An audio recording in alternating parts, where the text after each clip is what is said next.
視咧就睇到個山崖側邊啦。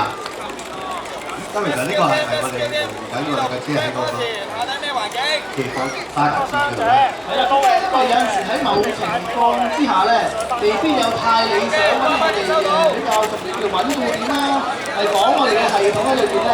咁變咗我哋今次要借用嗰個車咧，去做一個我哋嘅穩固點，去設置我哋嘅系統咯。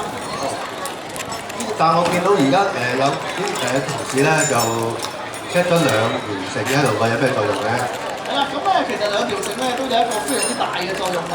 咁咧因為如果我哋萬一喺個主力繩裏邊出咗一啲問題或者啲麻煩咧，咁我哋就好靠我哋個安全繩咧去做一個第二嘅保護咯。哦，同樣亦都見到同事亦都 set 攞啲唔同嘅器材出嚟喎 ，set 緊啲穩固點㗎喎，係嘛？係啊，咁我哋都係我哋民安隊嘅一貫我哋嘅訓練啦，都係以一啲精簡嘅器材去做一個最高效益嘅搶救嘅工作咯。咁我哋通常會用啲咩嘅搶救系統咧？哦，嗱咁我哋望埋去啊，嗱都有一啲點帶啦，都係我哋可以攞嚟做一啲穩固點嘅伸延啦。另外又繩都係一個非常重要嘅搶救嘅器材之一啦。咁另外有啲比較係有自動鎖嘅系統嘅器材咧，配合落去一齊使用。咦，我呢見到同事開始慢慢去接觸個傷者咯喎。係啊，嗱，我哋而家可以想象一下嘅，我哋有同事而家咧喺一個好直嘅山崖裏邊咧，慢慢落到去，已經我哋有同事處理咗個初步傷勢嘅傷者嘅位置，去做一啲穩固，跟住又將個傷者運送翻上去比較安全嘅地方，然後送去一個做一啲醫療嘅支援。咁但係我哋用咩方法可以將嗰啲將個傷者帶翻呢個安全嘅地方咧？哦，咁嗱，咁大家會睇到咧，我哋日常嘅訓練裏邊咧都有唔同形式嘅傷者嘅環境嘅訓練嘅。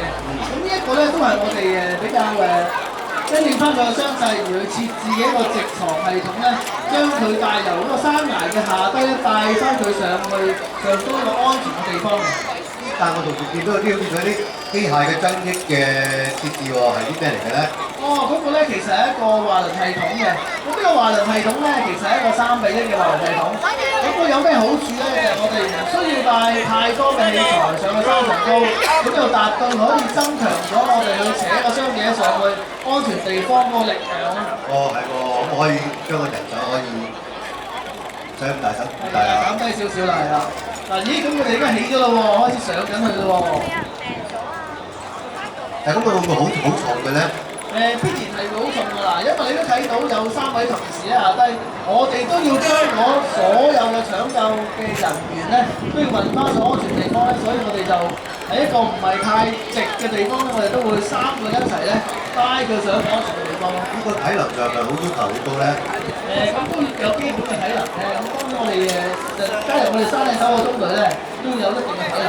哦，咦，見到你開始上咗個崖面咯喎！嗱，咁大家又想象下啦，咁佢已經咧好快速咁樣將個傷者咧運送咗個安全嘅地方咧，而佢哋亦都係立即咁執拾器材咧，準備將個傷者運去一啲救護車啊，或者一啲醫療嘅支援嘅地方。咦，啱啱見到救護車啱啱嚟緊咯喎！咦係喎，我都見到喎，喺香港天文台啲朋友側邊嗰度喎，見到個救護車度已經準備嘞噃。